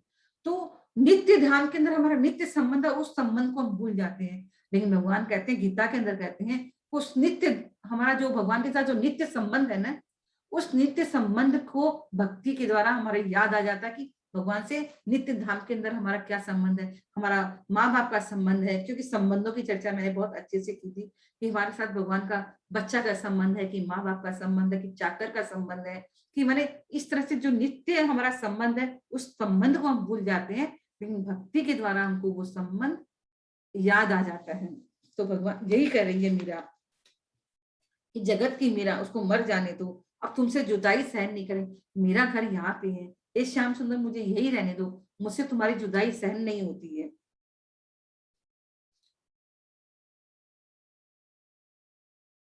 जब मीरा का ये सब सुनते, ऐसा सुनते कि तुम उसके लगातार आंसू गिर रहे हैं, वो इतनी व्याकुल हो रही है, तुम श्याम सुंदर कहती हैं, अरे श्याम सुंदर भी रोने लगते हैं। तो जब श्याम सुंदर की आंखों से आंसू गिर, भक्त को कभी, एक प्रेमी को बर्दाश्त नहीं होता है कि उसके प्रेमी को कोई तकलीफ हो। जब श्याम सुंदर का देखते हैं आंसू को, मीरा एकदम दहक और अंदर से इतनी व्याकुल हो जाती है कि नहीं नहीं, मैं आपके आंखों में आंसू नहीं देख सकती हूँ श्याम सुंदर, आप जैसे बोलोगे मैं वैसे ही रहूंगी। आप चाहते हो कि थोड़ा दिन और रहूं, कोई आप आपकी इच्छा के लिए, आपके सुख के लिए, जहां बोलोगे मैं वहीं रहूंगी। और फिर श्याम सुंदर एश्योर करते हैं कि माधवी, तेरी जो काया है अब दिव्य हो गई है, क्योंकि दिव्य काया के द्वारा ही उस दिव्य धाम में प्रवेश होता है। तो कहते हैं कि मीरा, तुम्हारी जो काया है माधवी, अब प्राकृतिक नेचुरल जो संसार वाली नहीं है, अब दिव्य हो गई, डिवाइन हो गई है। और तुम्हारी जो, तुमको लग रहा है ना कि ये जो पंच तत्व से जो बनी हुई काया, ये अब वैसी काया नहीं, नॉर्मल काया नहीं है, ये दिव्य हो गई है, इसलिए तू यहाँ पे आ पाई है, तू मेरे धाम में आके दिव्य हो गई है। देखने में लोग बोलेंगे साधारण से तो है, लेकिन काया साधारण उसकी नहीं है। अब तेरी काया को ना कोई अग्नि जला सकती है, ना पवन सुखा सकता है, वो एकदम शुद्ध काया है तुम्हारी। और अगर बरसों तक भी पड़ी रहे ना, तो तुम्हारी इस काया का नाश नहीं होगा, इसमें सड़न पैदा नहीं होगी। और कहते हैं कि धरा पे रहने के योग्य भी नहीं है, इस संसार के लायक भी नहीं है तुम्हारी काया। किंतु किंतु फिर लगा देते गए, फिर भी तुमको इस थोड़ा सा समय और रहना पड़ेगा। और कहते हैं मेरा इंस्ट्रक्शन है कि जब तुम संसार में रहोगी ना, संसार में रह के तुम थोड़ा सा, तुम इतनी भक्ति करोगे कि पूरे संसार के अंदर भक्ति की गंगा प्रवाहित होगी तुम्हारे कारण। और तुम्हारी जो मेरे प्रति जो अलौकिक प्रीति है, भक्ति है, तुम्हारे जो कर्म, तुम कैसे रहती हो, तुम क्या खाती हो, कैसे करती हो, क्या बोलती हो, और कैसे तुम इस शरीर का परित्याग करती हो, जब तुम्हारी चीजों को लोग देखेंगे ना, तो लोग इस घोर कलयुग के अंदर भी जब तुम्हारी भक्ति की चर्चा करेंगे, तुम्हारी हर चीजों की चर्चा करेंगे ना, तो भक्ति की तरफ उनका भी दिमाग भक्ति की तरफ जाएगा। और वो भक्ति करने के लिए, भगवान की भक्ति प्राप्त करने के लिए वो भी कठिन साधना करेंगे। आज हम लोग क्यों सुन रहे हैं मीराबाई की कथनी करनी, हम लोग यही चाहते हैं कि हमारे अंदर भी भक्ति पैदा हो कुछ, कि कैसे कृष्ण मीरा ने क्या क्या किया, क्या कहा, कैसे रही, क्या खाया, कैसे बर्ताव इस संसार में उन्होंने किया सबके साथ। तो इसीलिए तो हम लोग मीरा चरित्र को सुन रहे हैं। तो हमारे अंदर भी यही भावना पैदा होती है कि हम लोग भी कुछ भक्ति करें, उस भक्ति के कुछ छींटे हमारे ऊपर भी नहीं। और कहते हैं कि तेरी वैराग्य और तेरी दृढ़ता की, कि लोग तेरी दृढ़ता देख के लोग भक्ति की तरफ प्रेरित होंगे, प्रेरणा देगी लोगों को भक्ति करना चाहिए। लोक कल्याण के लिए थोड़ा तुमको और रहना पड़ेगा। गिरधर गोपाल कह रहे हैं कि मेरा माधवी, तुमको लोक कल्याण, क्योंकि जो लोग तुमको देखेंगे, जो उनको प्रेरणा मिलेगी, उससे लोगों का कल्याण होगा। तो मीरा कहती है नहीं नहीं श्याम सुंदर, लोक कल्याण के लिए मुझे कुछ नहीं करना है, मुझे तुम खुश हो ना, इसलिए मैं जा रही हूँ, मुझे सारे कार्य तेरी खुशी के लिए करने हैं। और श्याम सुंदर कहते हैं कि तेरा वियोग मुझसे भी सहन नहीं होता माधवी, और मैंने ही तुझे इतनी दूर पटका है, लेकिन मैं बहुत कठोर हूँ, मैं बहुत कड़ा हूँ। तो फिर मीरा बोलती है, अरे श्याम सुंदर ऐसा मत बोलो, ये जो तुमने जो दूर फेंका है ना, जीव अपने कष्टों, अपने कर्मों से कष्ट पाता है। और आप तो इतने दयालु हैं कि वहां पे पल पल मेरी सुधि लेते हैं, सब समय मेरे साथ रहते हैं। और ना आपने तो मेरी जो विपत्तियां आई है उसको फूल बना दिया, उसने मुझे और चमका दिया है आपने। फिर श्याम सुंदर पूछते हैं कुछ चाहिए? तो कहती हैं, हाँ उस संसार में सहन शक्ति दीजिए गिरधर गोपाल, जो भी चीजें मेरे बाधाएं जीवन में आए, भक्ति के अंदर जो भी बाधाएं आए, कोई भी मुझे कोई कष्ट हो, तो उन कष्टों को मैं सहन आसानी से कर सकूं। और आपकी नयन, आपकी जो मूर्ति है, जो स्वरूप है आपका, सब समय मेरी आंखों के अंदर बसा रहे, मेरे हृदय में रहे। श्याम सुंदर कहते हैं, अरे इसकी चिंता क्यों करती है, ये अधिकार तो ऑलरेडी तेरे पास है मीरा। और कहते हैं, मुझे भुला मत देना। और उसी समय श्याम सुंदर कहते हैं, चंपा, चंपा ही तो लेके जाती है, फिर चंपा को यहीं छोड़ दी, अब ये यहीं पे रहेगी। तो इसका मतलब है कि भगवान ने उसकी मीरा की हेल्प के लिए चंपा को मीरा की दासी बना के भेजा था। तो जीवन में हमारे किसी से जो संबंध होते हैं ना, हमारा कोई ना कोई कारण रहता है कि उस संबंधों का हमारे साथ रहने का। तो चंपा, आज श्याम सुंदर बोल रहे हैं कि चंपा अब मेरे पास यहीं पे रहेगी। और फिर ललिता सखी को भगवान बोल देते हैं कि ललिता, हर रोज हर रात को तुम मीरा को, माधवी को यहाँ लाया करो और उसको पूर्व जन्म में वो क्या थी उसकी पूरी, जब समय आए तो उसको ये भी बता देना कि पूर्व जन्म में क्या था जिसके कारण तुम यहाँ पे, उसका मतलब पूर्व जन्म उसको बता देना जैसे जैसे समय हो। तो फिर जब जाने लगती है तो मेरा भाई राधा जी का दर्शन करती है, किशोरी जी का दर्शन करती है, उनके चरणों में प्रणाम करती है। और फिर वहां से वो अपने अपने श्याम सुंदर की आज्ञा से, अपने श्याम सुंदर की अनुमति से वापिस अपने घर में प्रवेश करती है। और जब सुबह उठती है तो मीरा क्या देखती है, उनकी जो सखी है चंपा तो अब है नहीं, अकेली आई है। तो दूसरी जो दासी है चमेली पूछती है, भाई साहब चंपा कहाँ पे है? जैसे ही चंपा का नाम लेती है, मीराबाई को अपनी जो रात की जो घटना होती है, जो रात का जो लीला वर्णन, श्याम सुंदर से जो मिलन है, तो वो याद आ जाता है और उनका शरीर पूरा कांपने लगता है फिर से। और उस याद के कारण उनकी पलकें पूरी खुली रह जाती है, उस याद को वो देखना चाहती है, उसको मैंने उस याद इतनी ज्यादा वो योग में हो जाती है कि आंखें काम करना बंद कर देती है, पलके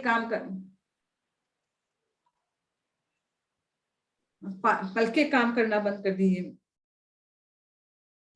उसी समय क्या करती है, अपनी अपनी गांठ से, अपने पल्ले के गांठ से एक तो रज निकालती है मीराबाई, और उस रज को अपने मुंह पे, अपने मुंह पे लगाती है, अपने हृदय पे लगाती है और कुछ खा लेती है। और पूछती है, चंपा कहाँ गई? दासी पूछती है। कभी मीराबाई रो रही है बताते बताते, कभी रो रही है, कभी हंसी, जो पागल की स्थिति जो हो जाती है, बावरेपन की जो स्थिति है मीराबाई की, वो स्थिति हो गई है। और वो सब रात दिन में भी क्या करती है, प्रतीक्षा करती है रात की, कि कब रात होगी, फिर ललिता मुझे लेके जाएगी, फिर मैं वो दिव्य धाम गोलोक धाम जाऊंगी। और कहती है, बार बार अपनी दासी से पूछती है, रात हो गई क्या? उनको कुछ पता नहीं कि दिन हो रहा है कि रात है, चारों तरफ दिन हो रखा है, फिर बोलते रात हो गई क्या? बावरापन की जो स्थिति है वो हो गई है। और अभी तक ललिता क्यों नहीं आई है? उस चमेली को बार बार ललिता बोलना शुरू कर देती है।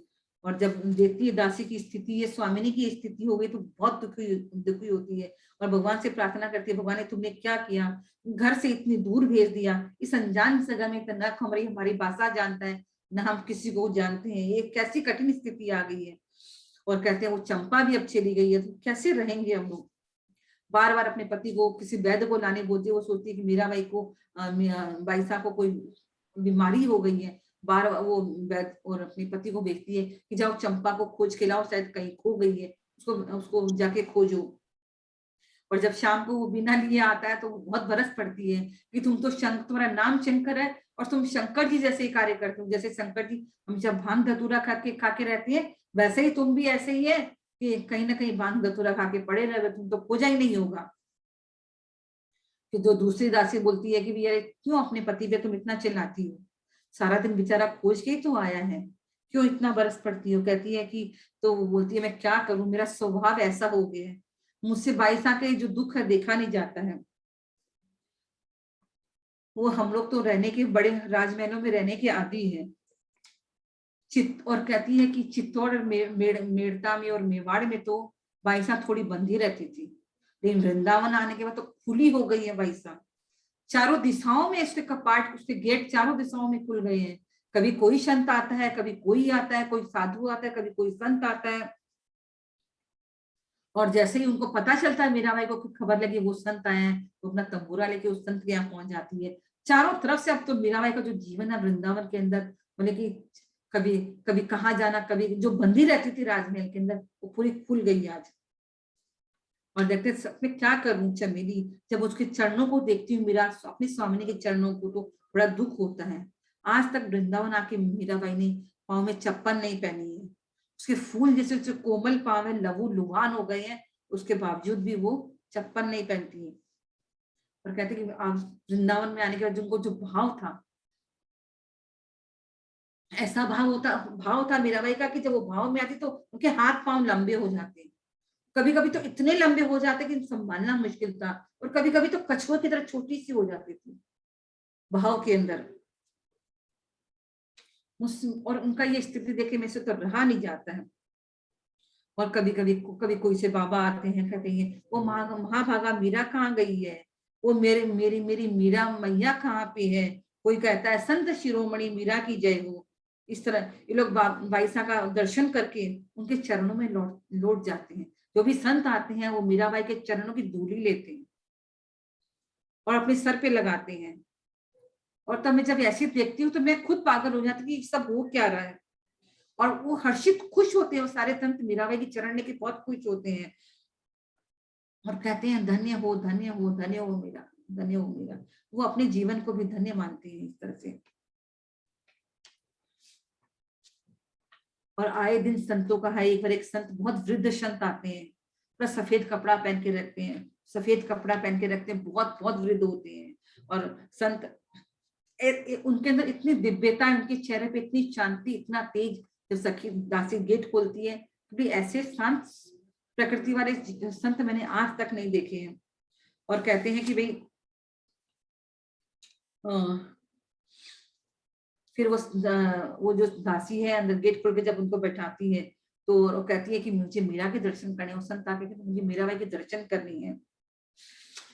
और जाके मीराबाई के जब दर्शन करते हैं, उनके कक्ष में जाते हैं, तो मीराबाई सफेद चादर, एक सफेद गद्दी के ऊपर चादर बिछा हुआ है सफेद रंग का, सफेद रंग की साड़ी मीराबाई ने पहन के, गले में हाथ में कंठी तुलसी की माला पहनी हुई है। मीराबाई की उम्र करीब 30 वर्ष है, 30 वर्ष क्रॉस हो गए। 15 साल में मीराबाई का विवाह हुआ था और 30 साल की उम्र में वो वृंदावन आ गई। इस 15 साल के अंदर उनका विवाह हो गया। विवाह के बाद भोजराजी चले गए, उनके दादाजी तो पहले चले गए, उनके पति चले गए, उनके जो ससुर है सब चले गए। और विपत्तियों का पहाड़ तो मैंने डिटेल पूरा बताया ही है। और गोपी चंदन की जो टिक्की है वो मीराबाई ने लगा के रखी है।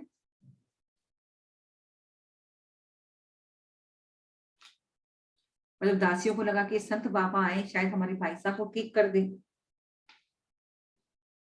और वो संत जी से प्रार्थना करती है, वो जो दासियां हैं, कहती हैं ये महाराज हमारी दनियाली ने से सावल कर दी, और आके बिना सगला मर्या समानी ही है, आप हमारे पे कृपा करो। माने मारवाड़ी के अंदर, राजस्थानी भाषा के अंदर वो बोल राजपूत, आप हमें जीवाए दो महाराज, इनके बिना हम मृत के समान है। और तो दासियों को कहते हैं महाराज की चिंता मत करो बेटी, ये तो पथ भक्ति का पथ ऐसा ही है, जहाँ अपने देह की शुद्ध नहीं रहती है तो औरों की तो बात ही क्या है। और तुम लोग बहुत धन्य हो कि तुम लोगों को ऐसी स्वामिनी मिली है। और भक्ति सेवा तुम लोग एक मीरा की सेवा करें, भक्ति सेवा करती है, ये जो भक्ति सेवा भगवान को लग रही है। इसलिए हम लोगों के जीवन में क्या चाहिए, वैष्णव सेवा करनी चाहिए, भगवान के जो भक्त है उनकी सेवा करनी चाहिए, क्योंकि अगर हम उनकी सेवा करते हैं तो उसकी सेवा भगवान को लगती है।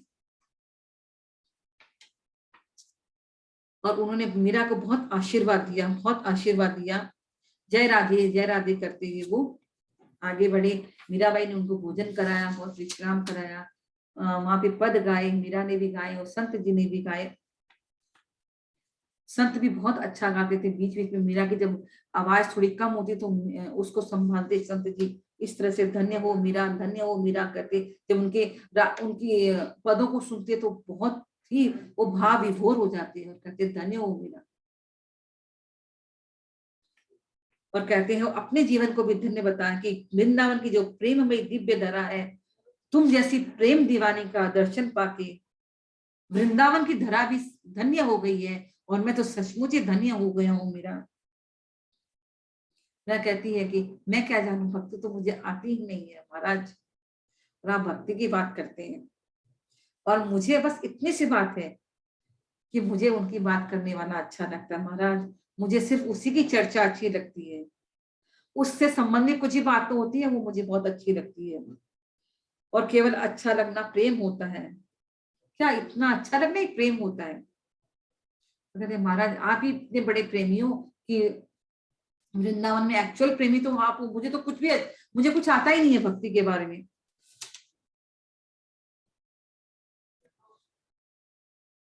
इस तरह से आपस में जब संत का और मीराबाई का वार्तालाप होता है तो ये एक्चुअली जो संत थे वही गिरधर गोपाल कहीं ना कोई रूप, वो संत का रूप लेके गिरधर गोपाल मीरा से मिलने के लिए आए थे।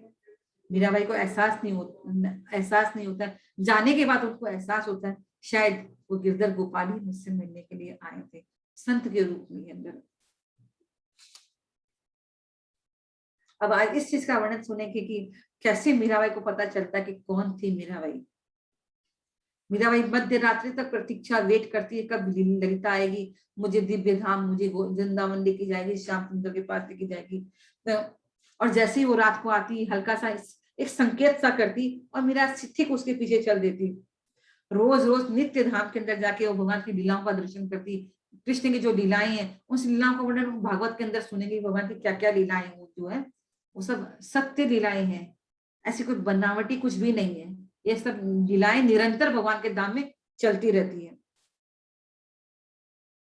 जैसे वो रात को जाती थी लेकिन कुछ लीलाएं दिन की भी होती है। जैसे भगवान गोचारण के लिए जा रहे हैं, भगवान सखे पनघट पे जा रहे हैं, तो जो लीलाएं हैं दिन की लीलाएं होती थी। लेकिन आज मीराबाई चूंकि रात को जा रही है तो जो दिन की लीलाएं जो उनको वहां पे दिन ही दिखाई देता था।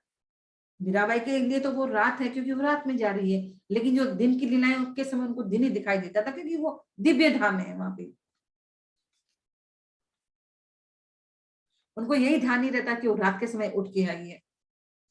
सिर्फ देखती नहीं थी मीराबाई, उन लीलाओं को मीराबाई पार्ट भी थी। उनमें लीलाएं भगवान की लीलाओं में वो पार्टिसिपेट भी करती थी।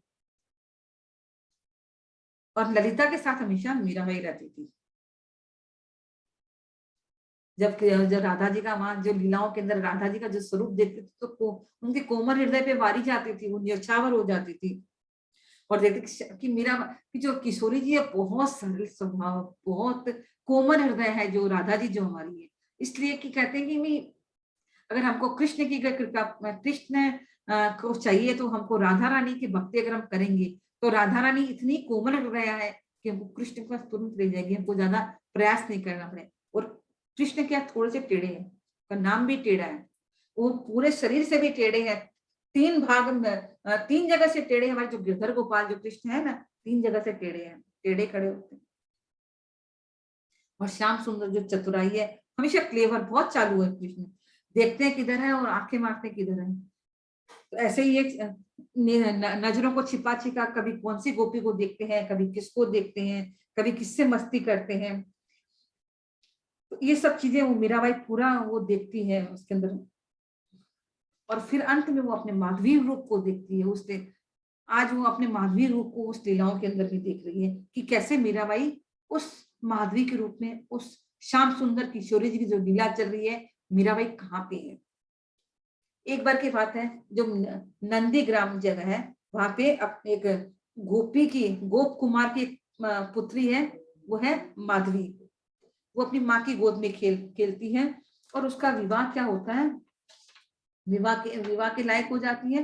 तो ये नंद गांव का एक जो सुंदर करके लड़का है उससे मीराबाई का विवाह, माधवी का विवाह हो जाता है। और जैसे ही माधवी का विवाह होता है, कुछ समय बाद उसके पिता चले जाते हैं और वो बड़े और गौना कराने के लिए जो सुंदर है उसका पति नंदगांव से आता है। और माधवी बहुत सुंदर रहती है, लोग उसकी प्रशंसा, इतनी प्रशंसा करते हैं, लोग कहते हैं कि तो लक्ष्मी के जैसी है, शैलजा की तरह, पार्वती की तरह, इतने सुंदर है वो माधवी। और इसी बीच में सुन लिया माधवी ने कि नंद राय का जो पुत्र है नंदलाल, नंद जी जो है, नंद जी का जो एक पुत्र है, वो अगर एक बार भी किसी को देख लेता है ना तो वो उसी का हो जाता है। ये बात मीराबाई की, माधवी की माँ सुन लेती है कि भाई जिस जिस जगह मीरा का माधवी का विवाह हुआ है वहां पे नंद जी का एक पुत्र है। अगर एक बार कोई को भी वो नंद जी का पुत्र अगर देख लेता है तो वो उसी का हो जाता है। ये बात माधवी की माँ को पता थी। और स्त्रियां जो है ना अपना सब कुछ बोल के उसी के पीछे हो जाती है। कहते कि लोग उसके दर्शन से भी, सिर्फ दर्शन ही जरूरी नहीं है, उस नंद के छोरे का दर्शन ही कोई जरूरी नहीं है, उसकी अगर वाणी भी, उसकी अगर बंसी की आवाज भी अगर किसी के कान में पड़ जाती है तो वो व्यक्ति कहीं का नहीं रहता है, सिर्फ उसी का हो जाता है। ये बात माधवी की माँ को पता थी और इसका इतना डर हो गया, वो अपनी माँ को हमेशा, माधवी को, अपनी बेटी को शिक्षा देती थी, माधवी को शिक्षा देती थी। और कभी भी भूल के उस नंद के छोरे को देखना मत, ना उसे अपना मुख दिखाना। अगर तुम ऐसा कर ली तो तेरा पतिव्रत जो धर्म है ना वो नष्ट हो जाएगा, तेरी सारी मर्यादा खत्म हो जाएगी। और माँ उसे अपने पतिव्रत धर्म की महिमा बताती, मर्यादा सुनाती कि अगर तुम पतिव्रत धर्म में रहोगी तो तुम्हारा कल्याण है, अगर तुम उसको देख ली तो तुम्हारा पतिव्रत धर्म नष्ट हो जाएगा, और नष्ट होने से तुमको क्या क्या लॉस होगा, क्या क्या हानि होगी, वो पूरा वर्णन वो माधवी को सुनाती है। इसलिए तुम कभी भी उस नंद के छोरे को ना तो अपना मुख दिखाना, ना उसका मुख देखना। और तो माधवी तो बेचारी भोली भाली थी कि माँ जो शिक्षा दे रही है, बच्चों को हम जो शिक्षा देते हैं बच्चे तो वही मानते हैं। तो माधवी वही बातें सुनती, माँ ने बोला जरूर कोई मेरे भले के लिए बोला है, और गांठ बांधी की माँ ने जैसा बोला है मैं वैसा ही करूंगी। और उसने मन ही मन प्रतिज्ञा की कि उस ब्रजराज के, उस नंदराय के छोरे को न वह मैं खुद देखूंगी और न मुझे अपने आप को देखने दूंगी। समय आता है, सुंदर आता है गौना कराने के लिए अपनी पत्नी को, माधवी को लेने के लिए। जैसा सुंदर उसका नाम है, नाम ही सुंदर है, उसका नाम सुंदर है और देखने में भी बहुत सुंदर है। कहते हैं कि लोग उसको शिव और पार्वती की जोड़ी कहते हैं। और जब जैसे विदा होने लगी, माँ ने फिर अपनी जो शिक्षा थी शुरू कर दी, देना शुरू कर दिया, मैंने जैसे बोला है वैसे ही करना तुम, और विदा कर दिया। जब रास्ते में जा रहे थे तो पति जो सुंदर है भाई, पति ने चर्चा शुरू करी कि भाई हमारे गांव में एक कन्हैया है, ऐसे माने जब भाई चलते हैं तो बात तो करते ही आपस में पत्नी पत्नी, और रथ के अंदर बैठे बैठे बातें कर रहे हैं। लेकिन माधवी ने कोई उत्सुकता नहीं दिखाई कि हाँ और बताइए, हाँ ठीक है कोई बात नहीं है। तो जब कोई आदमी सुनने वाला अगर उत्सुक नहीं हो, जिसको सुनाया जा रहा है, तो सुनाने वाला चुप हो जाता है। तो सुंदर ने देखा कि भाई वो इंटरेस्टेड नहीं है सुनने में माधवी कन्हैया के बात, तो वो चुप हो जाता, कुछ नहीं बोलता फिर वो, और वो आगे बढ़ता है, रथ में आगे बढ़ रहे हैं, आगे कुछ ही समय की, और फिर लोग आपस में घर की बातें कर रहे हैं। जब चल रहे हैं रास्ते में, कभी अपनी माँ की बात बताता है, कभी गांव की बात बताता है, कभी घर की बात बताता है, और चुपचाप बैठी बैठी माधवी सुन रही है सबकी बातें, घर के बारे में, परिवार के बारे में, सब कुछ सुन रही है, लेकिन कन्हैया की बात वो सुनना नहीं चाह रही। और अचानक क्या होता है, वृंदावन जैसे नंदगांव के अंदर वो उनका रथ पहुंचता है, तो अचानक सुंदर बोल पड़ता, अरे अरे देखो हमारे ब्रज की गायें चल रही है। और कहते हैं जो गायें चल रही है इसका मतलब कन्या यहीं कहीं पे है, वो यहीं पे होगा, और देखिएगा तो कन्या मुझे अभी दौड़ के चला आएगा। जैसे ही सुना माधवी ने क्या किया, उन्होंने अपने हाथ पांव पूरे सिकोड़ दिए, अपनी साड़ी के अंदर अपने हाथ पांव अंगुलियों को सबको घुसा लिया कि कहीं भी वो कन्हैया मेरे हाथ पांव किसी को भी कुछ देख न ले। तभी आवाज आती है उसी अचानक, अरे सुंदर क्या बहू ले आया? तो सुंदर बोलता है हाँ हाँ हाँ भैया। तो शाम तो कन्हैया कहता है, 5-6 साल के कन्हैया रहती है, कन्हैया उस 5-6 साल की उम्र में देखिए क्या मेच्योरिटी है कन्हैया की। कहते हैं मुंह को भाभी को मुखड़ो तो दिखाई दे। तो सुंदर कहता है, अरे पहले उसको देखने के पहले मेरे हृदय की प्यास तो बुझा दे, तेरे से लिपट के मैं मेरे हृदय की प्यास बुझेगी। और पूरा आपस में एक दूसरे से मिलते हैं गले। और कहता है, कन्नू ऐसा लगे युग बीत गए हुए हैं। ब्रज में ऐसी भावना है, लोग कृष्ण से दूर होना नहीं चाहिए, कन्हैया से दूर होना नहीं चाहते हैं। वो अपने विवाह करने के लिए वहां जाता है तो उसको लगता है कि युग बीत गए हैं कन्हैया से अलग हुए। और कहता है, कन्हैया कानू तेरी चर्चा जहां पे हो ना हो ना, मुझे कभी भी विधाता ऐसी जगह में वास न दे जहां कन्हैया कन्नू तेरी चर्चा न हो। तो मैंने ब्रज के जो लोग हैं कन्हैया से इतने अटैच्ड है कि वो ऐसी जगह में जाना ही नहीं चाहते। ब्रज के लोग जो है ना, ब्रज के बाहर जाना नहीं चाहते हैं। उनकी बातों का विषय ही कन्हैया होता है, उनका सारा जीवन ही कन्हैया के लिए होता है। तो वैसे ही हमारे जीवन के अंदर भी यही होना चाहिए। जैसे उसको लगता है कि वो विवाह करने भी गया है तो उसके अंदर ये तड़प है कि मैं कब अपने कन्नू से मिलूं। तो उनका जो जीवन जो ब्रज के लोगों का कृष्ण कन्हैया के आसपास घूमता है। फिर कन्हैया कहते हैं, अब दिखाई दे मुझको बहू को मुखड़ो मोड़ो दिखाई दे। और कहता है, अरे कन्नू मैं क्या कहा दिखाऊं भैया, तो खुद ही देख ले। और तेरे से क्या पर्दा है, तेरे से तो कुछ भी पर्दा नहीं है। और जैसे माधवी को लगा कि वो बालक जो बच्चा जो 5-6 साल का बोल रहा है वो रथ के ऊपर चढ़ गया है और कहता है, ए भाभी अपना मुखड़ा दिखाई दे। और वो घूंघट को उठाने का प्रयास करता है वो बालक। और माधवी ने क्या किया, कस के अपने घूंघट को पकड़ लिया। अपने मुंह तो छुपाया ही उसने, जो अपने पाँव की जो अंगुलियां हैं वो भी सिकोड़ के साड़ी के अंदर कर दी। तो क्या कहा कन्नू ने, मैं कहाँ देखूं, तुमने तो सब कुछ छुपा के रखा है, अब तो तू ही मेरा मुखड़ो देखने के लिए तरसेगी। ये बात बोल के वो कन्हैया वहां से चला जाता है, उस व्रत से उतर जाता है। और जब ये सुनती है कि भाई कन्नू ने ये बात कान में जाती है और तो उसको अजीब स्वर लगता है। ये स्वर न तो वो बालक बोलता है, नहीं उसका उस बालक का स्वर भी नहीं, उस पति का स्वर भी नहीं है। आश्चर्य देखिए, वो एक अलग ही आवाज वहां पे माधवी को सुनाई देती है कि अब तुमने अपना मुखड़ा छुपाया है, अब तो तू मेरे मुखड़े को देखने के लिए तरसेगी। एक गंभीर सी आवाज आती है और जैसे लगता है कि कुछ होने वाला है। ऐसी सत्यता की साक्षी जो है ना वो आवाज दे रही थी। और माधवी खुश हो रखी थी कि हाँ मैं बहुत प्रसन्न हो गई कि मैं जीत गई हूँ।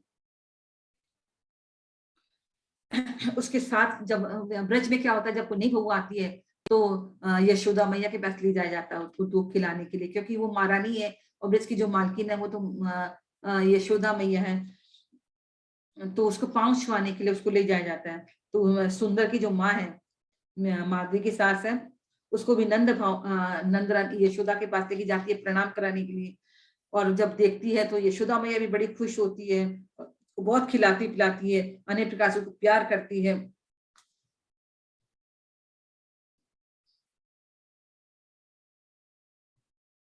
तो मेरा जो माधवी की जो सास है कहती है यशोदा से, अब तो हमारे कन्हैया को भी विवाह करा दो रानी जी।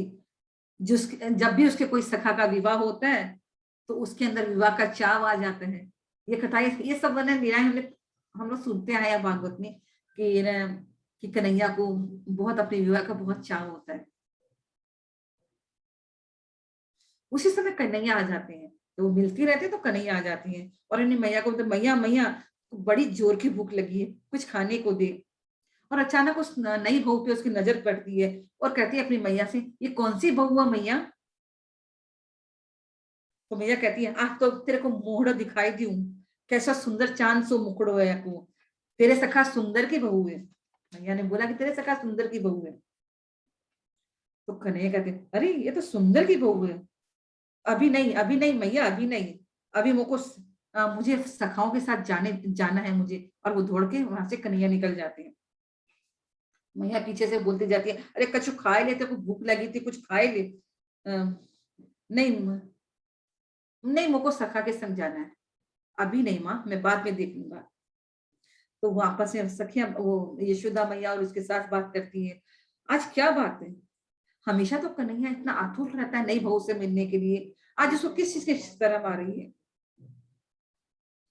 और जब माधवी भी देखती कि भी ना गोचारण का समय हो गया है, माधवी को तो माने सब कुछ सिखा, सुए की तरह सिखा पड़ा के भेजा था कि उसका न उसको देखना, न अपने को दिखाना, न कुछ सुनना, बंसी की आवाज भी मत सुनना। गोचारण के समय जब कन्या की बंसी की जब आवाज होने लगती कानों में, जब तो वो उंगली देके छुप के बैठ जाती, छुप जाती थी और बंसी की आवाज कान में न जाए इसलिए कान को भी बंद कर लेती थी। ऐसी शाम को भी ऐसे करती थी वो। और जल भरने के लिए जब पनघट पे जाती थी तो ऐसे समय जाती थी वे सुनसान हुआ, कोई भी ना हो, वो अकेली जाती थी। और ब्रज में तो क्या लोगों को, वहां ब्रज के लोगों को सब समय कन्हैया की बातें चाहिए होती है। कन्हैया क्या कर रहा है, क्या कैसी है, हर घर के अंदर सिर्फ कन्हैया की बात होती थी। उनको नशा था कि जब तक कन्हैया की बात ना हो तब घर के लोगों को अच्छा नहीं लगता था। लेकिन वो किसी की बात नहीं सुनती थी, वो ध्यान ही नहीं लगाती, सब समय अपने काम में बिजी रहती थी। और मन ही मन सोचती थी कैसे लोग हैं, सब समय कनुआ कनुआ कनुआ, ये क्या कनुआ की बातें करना हुआ। और एक छोरे के पीछे सब इतने बावले हो रखे हैं। और बार बार अपनी माँ की जो शिक्षा है वो ध्यान में रखते कि मुझे ऐसा नहीं करना है। और उसकी जो सास है वो अंदर वो बोल रही है कि पहले नंद का छोरा तो रोज घर पे आता था, कुछ ना कुछ मांग के खाता था और सुंदर के साथ खेलता भी था, मुझसे भी बहुत बातें करता था। पर जब से बहू आई है वो इतना लजाने लग गया है कि बुलाने पर भी नहीं आता है वो। और बहू को भी ऐसी क्या लाज लगी है कि कन्हैया की जैसी भनक लगती है और भीतर कोठरी में चली जाती है वो। और वो अपनी बहू को समझाती है, अरे बावरी, लाला से किस चीज की लाज करती है, वो तो अपना ही तो है लाला। ऐसे समय बीतता रहता है। एक समय क्या होता है, जैसे कहते हैं कि गोवर्धन की जो पूजा होती है तो दिवाली के दूसरे दिन गोवर्धन की पूजा का समय आता है, गिरिराज जी की पूजा का समय होता है। पूजा के समय भी सबकी यही वो इतनी सावधान रहती है कि कि पलके झुकाए झुकाए वो गिरिराज जी की पूजा करने के लिए जाती है, पूजा करके आती है।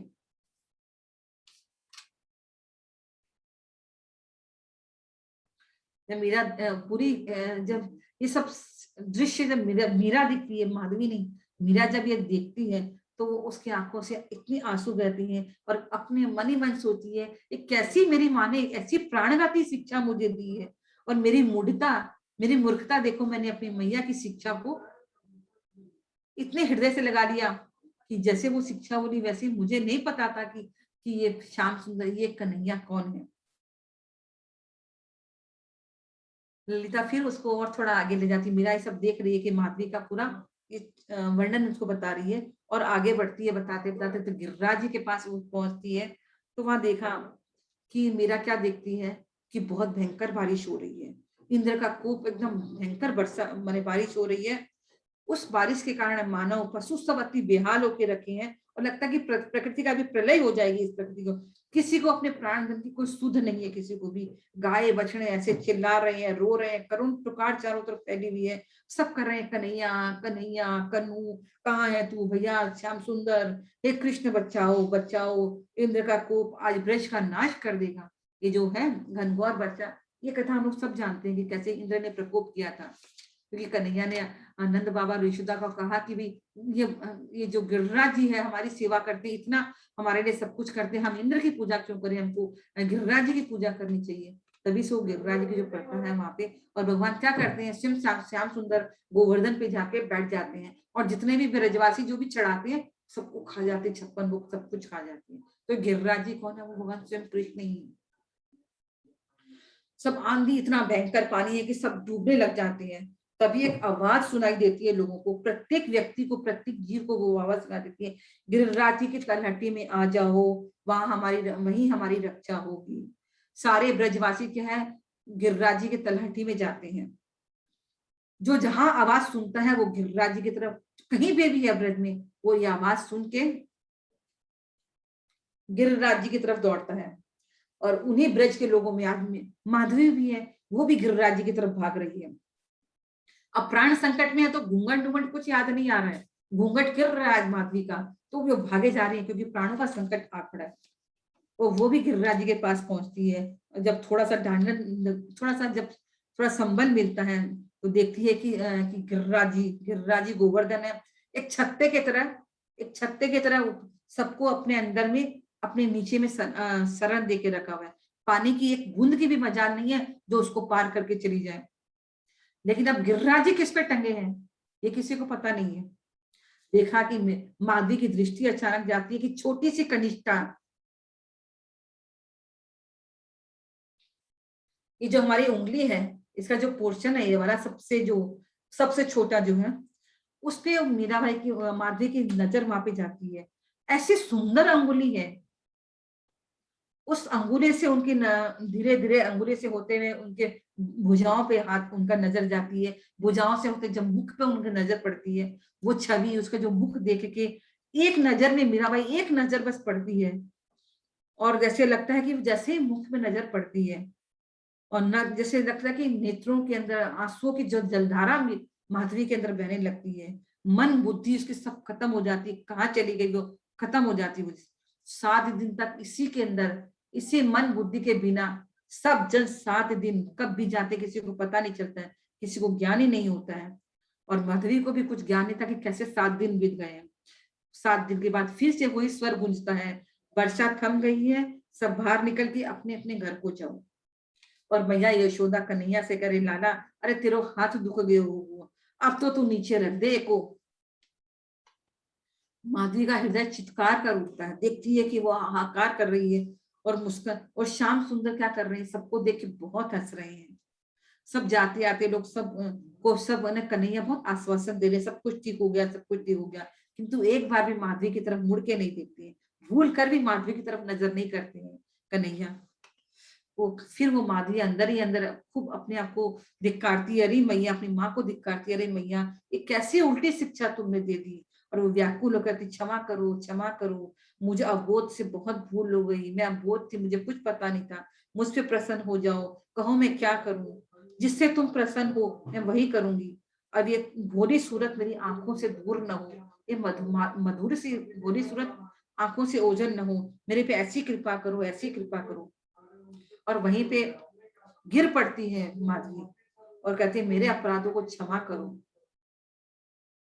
उसी समय मीठी सी आवाज आती है, ऐसे लगता है कानों को अमृत वर्षा हो रही है कानों में, और कहती है, भूल मान गई है, अतः अब दर्शन तो नित्य होंगे पर लीला में सम्मिलित नहीं हो पाओगे। परिमार्जन के लिए कली काल में जन्म लेकर भक्ति पथ का अनुसरण करने पर शुद्ध होकर मुझसे मिल जाओगे। यहाँ पे ये द्वापर युग की लीला है, द्वापर युग की लीला में माधवी है, और माधवी ने जब भगवान अपनी माँ की शिक्षा से कन्हैया का दर्शन द्वापर युग में नहीं किया और कन्हैया को अपना मुख नहीं दिखाया, तो कन्हैया ने भी ठान ली कि जब ये मेरा मुख देखना नहीं चाहती है, न दिखाना चाहती है, तो उसने ये बोला कि भाई ठीक है, अब तू मेरा मुंह देखने के लिए तरसेगी। और उसी का पालन करते हुए जब ये भी हो जाता है, तो वो माधवी की तरफ देखते भी नहीं है। और माधवी को अपनी जब भूल एहसास होती है, बहुत प्रार्थना करती है कन्हैया से, तेरी मोहनी सूरत मेरे से दूर न हो।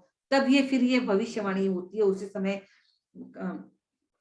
कि अच्छा बात, तुम अपनी भूल मान गई हो, तो जो भी कभी भी ऐसा हो जीवन के अंदर कुछ गलत कर ली, तो भगवान से हम उसका पश्चाताप करें, अपने अपराधों की क्षमा मांगने, तो भगवान मांग भी कर देते हैं और कहते हैं कि तू दर्शन तो तुम देखोगे तो रोज, लेकिन लीला में तुम अब पार्टिसिपेट नहीं कर पाओगे। और परिमार्जन के लिए तुम अपनी शुद्धता के लिए तुमने जो अपराध किया है उसका तो तुमको शुद्ध होना ही पड़ेगा। कली काल के अंदर, कलयुग के अंदर तुम जन्म लोगी और भक्ति पथ का अनुसरण करोगी, और उस भक्ति के द्वारा तुम शुद्ध होगी और अंत में मुझ में मिल जाओगी। तो ये उस टाइम की जो बात है, और उसी बात को लेके मीरा इस कलयुग के अंदर 500 साल पहले 1504 के अंदर इस धराधाम के अंदर मेड़ता के अंदर मीराबाई जन्म लेती है और उसे भक्ति पथ को आगे लेके वो चलती है। जब ये सुनती है मीराबाई अचेत हो जाती है, माधवी अचेत हो जाती है, और अब क्या करती है, जो अब कन्हैया के बंसी सुन के कोठरी में चली जाती थी, अब वो क्या करती है, जब सुबह गौचारण के समय, सांझ के समय जब आवाज सुनती है, मुरली की आवाज जब उसके कानों में पड़ती है, तो वो अटारी पे चढ़ के उसको जाती है और पुष्पों की वर्षा करती है कन्हैया पे, और अपनी सखियों के साथ जा जाके लीला स्थलों का दर्शन करती है, उनकी बातें सुनती है कि भी आज किसका घड़ा कन्हैया ने फोड़ा, किसके घर माखन चोरी की, किसकी छोटी खाट से बांधी, किसके बछड़े को खोल के उसका माँ का दूध पिला दिया। इस तरह की लीलाएं वो जब सुनती है और वो उनको आंसू बहाते रहती, रोती रोती रहती है, लेकिन मीराबाई उसका पार्ट नहीं है, क्योंकि कन्हैया ने किया, तुम देखोगे तो जरूर, लेकिन इन लीलाओं के अंदर तुम पार्ट नहीं कर पाओगे। क्या मीरा सब माधवी सबके साथ रहती है, लेकिन कभी भी कन्हैया ने माधवी की मटकी को हाथ नहीं लगाया, कभी भी माधवी को चिढ़ाया नहीं, कभी भी ठीक से माधवी की तरफ उसने देखा तक नहीं। ये जब ये देखती माधवी तो अंदर ही अंदर सूख गई। वो घर वालों को लगा कि इसको कोई बीमारी हो गई है क्या, बार बार पूछती सास, अरे कोई तो कोई बीमारी हो गई क्या बहू, कुछ दुखता है बेटा, तुम ठीक से खाती पीती भी नहीं हो क्या, पियर की मैया की याद आ रही है, कुछ दिन हो के आ जाओ वहां पे। माधवी कहती ना मैया, मुझको पियर अच्छो नहीं लगे, मैं तो बहुत स्वस्थ हूँ, आज कुछ भी आप चिंता मत करो। और इस तरह से वो अपनी माँ को, अपनी सास को समझा देती। और उसका पति सुंदर ही उसके प्राणों का आधार था, क्योंकि घर कार्य, जैसे ही घर के सारे कार्य पूरे होते तो वो उनके पांव, अपने पति के पांव वो दबाती और कोई ना कोई बहाना लेके कन्हैया के बात शुरू कर देती। अभी तक जो कन्हैया की चर्चा करता था उससे दूर भागती थी, अब वो क्या है, अपने पति से थोड़ा सा शुरू करती, और पति को तो क्या चाहिए कि सुनने वाला चाहिए कन्हैया की बात, वो चालू हो जाता, पूरी पूरी रात वो लोग कन्हैया की बातें करते हैं।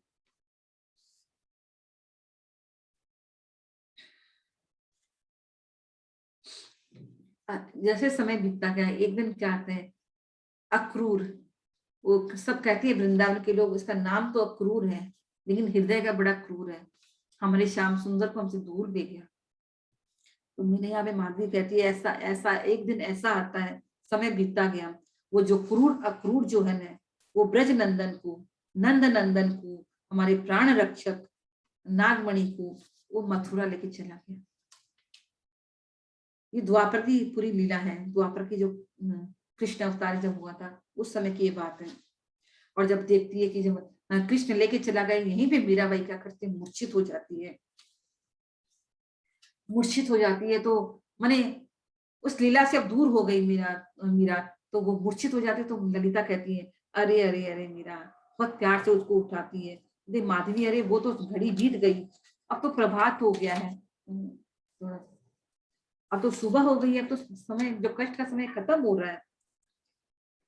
फिर मीरा पूछती है, अरे चंपा, तो चंपा का क्या है, चंपा मेरे साथ कैसी थी। तो मीरा उसको बताने के लेके जाती कि चंपा कौन थी, कैसे उसके साथ गई। तो इस कथा को हम लोग और आगे फिर परसों शुरू करेंगे, माने उसको कंटिन्यू परसों करेंगे कि चंपा क्यों इसके साथ है। आज हमको पता चल गया कि ये जो मीरा थी कौन थी। द्वापर युग में जब भगवान कृष्ण अवतरित हुए थे तो माधवी के रूप में मीरा थी, और क्यों क्यों मीरा को इस कलिकाल के अंदर जन्म लेना पड़ा, मीरा की क्यों इतना कष्ट पाई, ये सारे पूरी प्री प्लानिंग थी, पूरी प्री प्लान, इसका इसका प्रारब्ध ऐसा था। इसलिए मेरा इस जीवन के अंदर भक्ति की गंगा मीराबाई प्रवाहित की। ये कृष्ण श्याम सुंदर का ही आदेश था, उन्हीं उन्हीं का ही जो बोला हुआ था माधवी को, उसी के कारण इस कलयुग के अंदर मीराबाई जन्म, मीरा के नाम से जन्म लेती है और भक्ति की गंगा, भक्ति को इतना आगे बढ़ाती है, भक्ति कर करके वापिस उस श्याम सुंदर के घर गोलोक धाम वापिस हो जाती है। तो इसकी चर्चा हम लोग आगे करेंगे, इसको हम यहीं पे विराम देते हैं। तो सभी को हरे कृष्णा। किसी को कुछ पूछना है, किसी को कुछ बात बोलनी है तो बोल सकते हैं। हरे कृष्णा। हरे कृष्णा, हरे कृष्णा। क्योंकि मीराबाई की जो चरित्र है, जो जीवनी है, भक्ति प्रदान करने वाली है। भक्तों का जब भी हम नाम लेते हैं, सुनते तो हम खुद बहुत पवित्र, हमारी वाणी भी पवित्र हो जाती है, हमारा वातावरण भी पवित्र हो जाता है। जब हम भक्तों की, भगवान की चर्चा करते हैं तो हम सब कुछ पवित्र हो जाता है, शुद्ध होता है। कथा ही ऐसी है, कहानी इनकी जो चरित्र है भगवान का, क्योंकि मीरा भगवान के बिना मीरा नहीं है, भक्त भगवान के बिना कुछ नहीं है। तो भक्त और भगवान की जहाँ चर्चा होती है वहां शुद्धता ही शुद्धता है, वहां अच्छाई अच्छाई है। तो हम लोग इसको यहीं पे विराम देते हैं। हम लोग परसों फिर मिलते हैं। फिर मीराबाई अगली बार मिलती है, अभी चंपा की पूरी बात बताई जाएगी। फिर मीराबाई अकबर से मिलती है, ये भी कथा आप लोगों को सुनाई जाएगी कि कैसे मीराबाई अकबर मीरा के दर्शन करने के लिए आते हैं। और फिर कुछ समय बस मीराबाई अब रहती है संसार के अंदर भगवान के आदेश पे, और फिर भगवान के धाम वापिस कैसे जाती है इसकी चर्चा हम लोग परसों करेंगे।